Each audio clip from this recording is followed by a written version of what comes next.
حضور اکرم صلی اللہ علیہ وسلم کا ارشاد ہے، غصہ، انسان کو جو غصہ آتا ہے یہ شیطان کے اثر کی وجہ سے ہوتا ہے۔ شیطان کے اثر کا نتیجہ ہوتا ہے کہ آدمی کو غصہ آتا ہے، اور شیطان کی پیدائش آگ سے ہوئی ہے، اس لیے غصے میں آدمی کا رنگ، چہرے کا رنگ سرخ ہو جاتا ہے، آنکھیں سرخ ہو جاتی ہیں۔ اور آگ پانی سے بجھائی جاتی ہے۔ آپ صلی اللہ علیہ وسلم نے فرمایا کہ آگ پانی سے بجھائی جاتی ہے، اس لیے آپ نے فرمایا جب تم میں سے کسی کو غصہ آئے تو وہ فوراً وضو کرے۔ آپ صلی اللہ علیہ وسلم نے فرمایا کہ غصہ یہ شیطان کے اثر کی وجہ سے ہوتا ہے، اور شیطان کی پیدائش آگ سے ہوئی ہے، اور آگ پانی سے بجھائی جاتی ہے، اس لیے آپ نے فرمایا جب تم میں سے کسی کو غصہ آئے تو اسے چاہیے کہ وہ فوراً کیا کرے؟ وہ فوراً وضو کرے۔ اب یہ ماشاءاللہ اتنے ساتھی بیٹھے ہیں، کبھی ایسا ہوا کہ آپ کو غصہ آیا ہو اور آپ نے فوراً وضو کیا ہو؟ یا کسی کو آپ نے دیکھا ہو کہ اسے غصہ آیا اور بھاگ کے جا کے وضو کر رہا ہو؟ میں نے تو کبھی نہیں دیکھا کسی کو۔ کیوں؟ ہمارے دل میں حضور اکرم صلی اللہ علیہ وسلم کی بات کی اہمیت نہیں۔ آپ صلی اللہ علیہ وسلم کی بات بہت اہم ہے۔ آپ صلی اللہ علیہ وسلم جیسے بڑے، آپ کی بات بہت بڑی ہے، ہزاروں مسئلوں کا حل ہے۔ غصہ آئے تو کیا کرو؟ وضو کرو۔ تو یہ باتیں صرف سننے کے لیے نہیں ہیں، صرف پڑھنے کے لیے نہیں ہے، یہ ہمارے گھروں کا ماحول بنے۔ اور آج کے ماحول میں تو جسے دیکھو غصہ چڑھا ہوا ہے، جسے دیکھو غصہ چڑھا ہوا ہے، کہ دن میں کم از کم 3-4 دفعہ تو غصہ آتا ہے لوگوں۔ تو آپ صلی اللہ علیہ وسلم نے فرمایا کہ جب غصہ آئے تو کیا کرو؟ وضو کرو۔ تو سب نیت کرو بھئی آئندہ جب غصہ آئے گا تو کیا کریں گے؟ بھئی حدیث پہ عمل کرو، حدیث پہ کیا کرو؟ اچھا، دوسری حدیث میں آتا ہے جب تم میں سے کسی کو غصہ آئے تو اسے چاہیے کہ خاموش ہو جائے۔ جب غصہ آئے تو کیا ہو جائے؟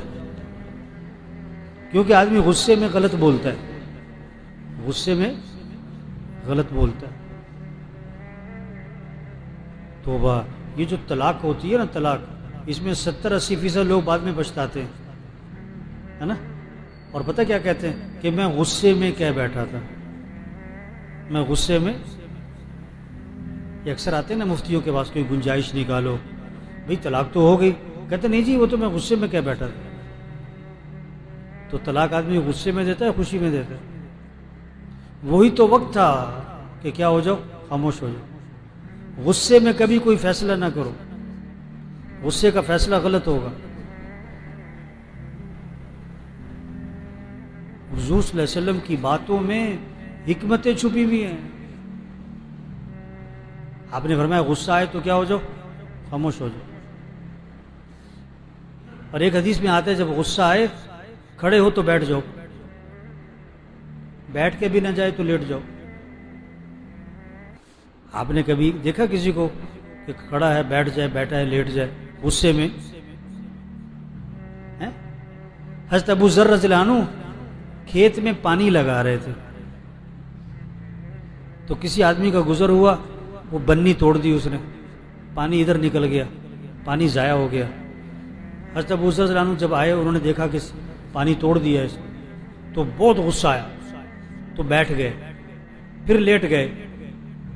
کسی نے کہا حضرت یہ کیا؟ فرمایا کہ مجھے بہت غصہ آیا، اور مجھے حدیث یاد آئی، آپ صلی اللہ علیہ وسلم نے فرمایا جب غصہ آئے تو بیٹھ جاؤ۔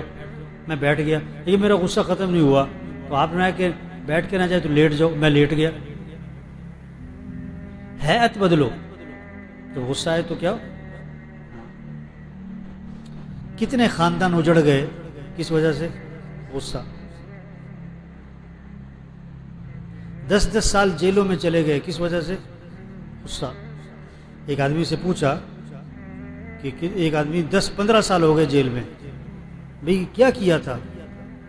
کہتا میں نے ایک آدمی کو مارا تھا. کیوں مارا تھا؟ کہتا اس نے مجھے گالی دی تھی. اس سے پوچھا اب تمہیں کتنی گالیاں پڑتی؟ کہتا اب تو روز ہی پڑتی. اگر ایک گالی برداشت کر لیتے تو یہ 15 سال کی گالیوں سے.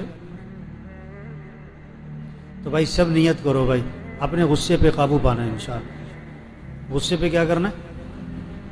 غصہ نہ آنا یہ کمال نہیں ہے، غصے کو پینا کمال ہے. غصے کو، ایک آدمی کو غصہ آتا ہی نہیں ہے، یہ کوئی کمال. اس لیے امام شافعی رحمۃ اللہ فرماتے ہیں جس کو غصے کی بات پر بھی غصہ نہ آئے یہ تو کوئی گدھا ہی ہے. اور غصہ آئے لیکن قابو میں نہ رہے یہ شیطانی حرکت ہے. غصہ آنا فطری امر ہے. غصہ آئے گا تو کیا کرو؟ پی جاؤ. اس لیے آپ صلی اللہ علیہ وسلم نے فرمایا جس آدمی کو غصہ آیا اور وہ غصہ نکالنے پر قادر تھا لیکن غصے کو پی گیا، اللہ پاک قیامت کے دن جنت کی حوریں اس کے سامنے کھڑی کریں گے اور فرمائیں گے جو پسند ہے لے لے. کس بات پر؟ غصہ پینے پر. غصہ پینے پر. تو بھائی غصے کو پینا سیکھیں. غصے کو، بہت سی باتیں طبیعت کے خلاف آئیں گی، گھر میں، پڑوسیوں کی طرف سے، سڑک پہ، لوگوں کی، مسجد میں، مسجد سے باہر نکلتے نکلتے غصے کو پی جاؤ. علی بن حسن رحمۃ اللہ علیہ، ان کی باندھی جو ہے نا کھانا لے کر آ رہی تھی، اس کے ہاتھ سے برتن چھوٹا، ان کے اوپر آ کے گرا. بڑا غصہ آیا. تو اس وقت کی باندیاں بھی دیندار ہوتی تھی، اس نے قرآن کی آیت پڑھی جس میں اللہ پاک ایمان والے، تقوی والے، ان کی نشانیاں بیان فرما رہے ہیں. اللہ بیان فرما رہے ہیں کون ہیں تقوی والے؟ کون ہوتے ہیں؟ والکاظمین الغیظ، وہ غصے کو پی جایا کرتے ہیں. جب یہ آیت سنی نا فرمایا ٹھیک ہے میں نے غصہ پی لیا. اس نے اگلا حصہ پڑھا آیت کا والعافین عن الناس، اور وہ لوگوں کی غلطیاں معاف بھی کر دیا کرتے ہیں. فرمایا عفوت عنکی، جا میں نے تجھے معاف بھی کیا. اس نے آیت کا اگلا حصہ پڑھا واللہ یحب المحسنین، اللہ احسان کرنے والوں کو پسند فرماتے ہیں. فرمایا جا میں تجھ پر احسان بھی کرتا ہوں، میں تجھے آزاد بھی کرتا ہوں. جا. ہاں، غصے کو پینا سیکھیں.